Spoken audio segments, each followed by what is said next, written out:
Hi guys, so we are still at Trailguide to the Body. I'm presenting transverse processes this time. Please watch the spinous processes that I just did. And we are presently at page 180. So looking at the image of 4.33 here, the arrangement of the cervical TBPs stimulate that of a long dangling earring. So you can see here, right? So compression or impingement of the brachial plexus or one of its nerve can create a sharp shooting sensation down the arm. If this should occur, immediately release and adjust your position posteriorly. As always, ask your partner to feedback. So keep in mind our aim as a therapist or any healthcare provider in any medical field, even as an educator, as a writer, whatever, even for your own personal home palpation, that we are careful and cautious of all these landmarkings because we can be compressing on nerves and or the arteries or the veins, right? So our aim is to do no harm, so keep that in mind. So we have to be using our tools and proper technique in a very cautious way. Okay, so the transfer processes of TBPs of the cervical vertebrae are located on the side of the neck. So old Hollywood films put Frankenstein's neck bolts into his TBPs. So remember that, okay? So with Frankenstein, they put the bolts in his TBPs because keep in mind the spinous process is in the midline. Okay, so that's the easiest way for you to distinguish those two. Okay, so we've established spinous processes and transverse process in general. So moving on, so the TBPs extend inferiorly from the mastoid process and many are deep to the sternocleidomastoid muscles, right? So the SCM.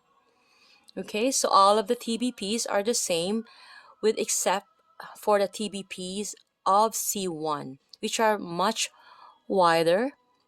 So the TBPs of C1 are located just distal and anterior to the tip of the mastoid process and are relatively accessible. All of the TBPs serves as attachment sites for various muscles, including the scalenes and levator scapula, the brachial plexus.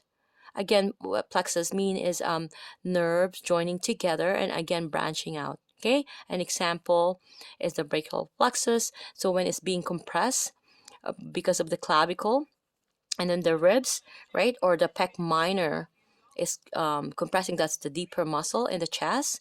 It's compressing. It could be compressing on the brachial plexus or even the anterior muscle because of the attachment, right? If it's compressing, it could be compressing the brachial plexus. It is a large group of nerves that innervates the arm. Oh, sorry, I forgot. Exits between the TBPs. So when first accessing the TBPs, use the flat of your thumb or finger pads. So as your palpation skills improve, you can explore the TBP's surfaces more if specifically.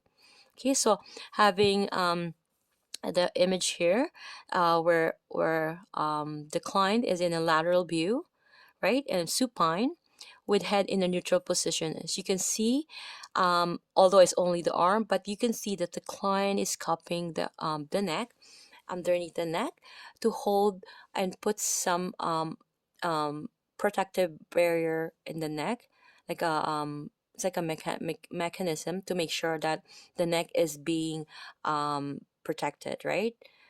So we have to do that at all times.